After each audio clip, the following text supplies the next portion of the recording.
डाले जिसे ना तैयारी जल्दी तो डाले अटल ते मन मनता मीठो तींदाले अनि वलिया ले गर्राता घाट हुडी ले दाले करोंदा अनि वलिया ले गर्राता घाट हुडी ले दाले करोंदा जिला बाला घाट हुडी ले दाले करोंदा जिला बाला घाट हुडी ले दाले करोंदा हट्टा ता बावली लांजी तकिला हट्टा ता बावली लांजी तकिला बाहुने है अद जिला हुडी ले दाले करोंदा जिला बाला घाट हुडी ले दाले करोंदा जिला बाला घाट हुडी ले दाले करोंदा।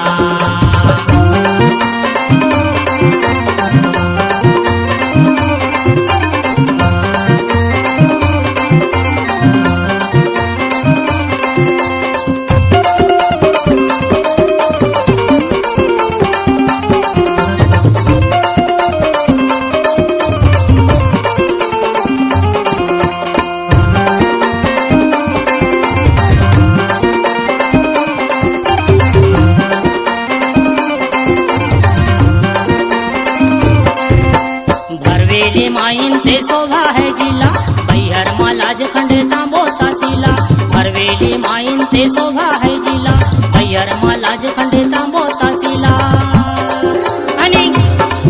अनि मोहगांव गोंदा हाट हुडी ले दाले करोंदा अनि मोहगांव गोंदा हाट हुडी ले दाले करोंदा जिला बाला घाट हुडी ले दाले करोंदा जिला बाला घाट हुडी ले दाले करोंदा हट्टा ता बावली लांजी तकिला हट्टा ता बावली लांजी तकिला बाहुने है अद जिला हुडी ले दाले करोंदा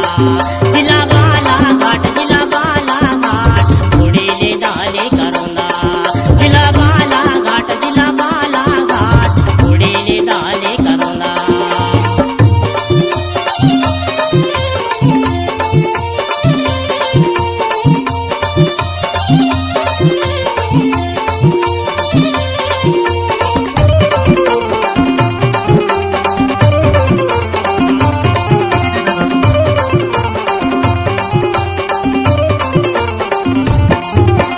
मंदावारा सिवनी बिल्कुल हवाड़ी थाना काटंगी ते साठो नावाड़ी मंदावारा सिवनी बिल्कुल हवाड़ी थाना काटंगी ते साठो नावाड़ी अनि किरनापुर वंजीता ठाट हुडी ले दाले करोंदा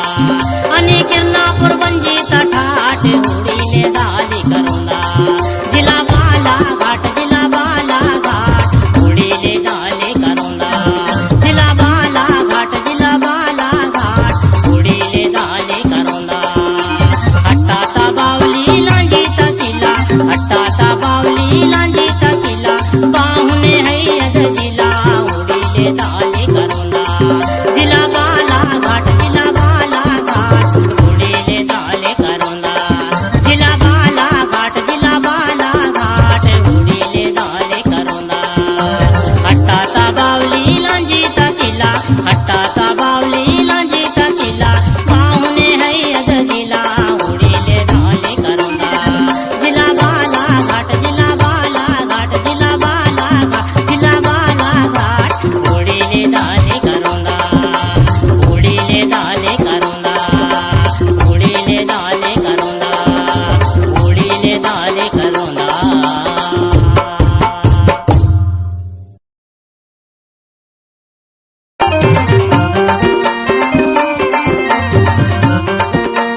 वलियाले गर्राचा घाट होडीले दाले करुंदा जिला बाला घाट होडीले दाले करुंदा जिला बाला घाट होडीले दाले करुंदा हट्टाता बावली लांजी तकिला हट्टाता बावली लांजी तकिला बाहुने हैयद जिला होडीले दाले करुंदा जिला बाला घाट होडीले दाले करुंदा जिला बाला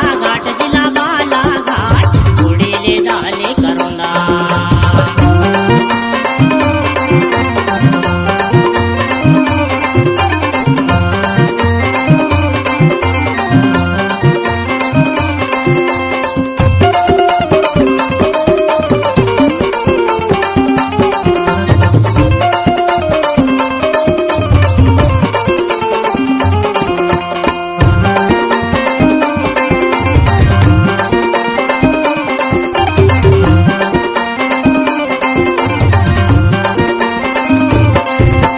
भरवेली माइन ते शोभा है जिला बैहर मालाज खंड तांबो तहसीला भरवेली माइन ते शोभा है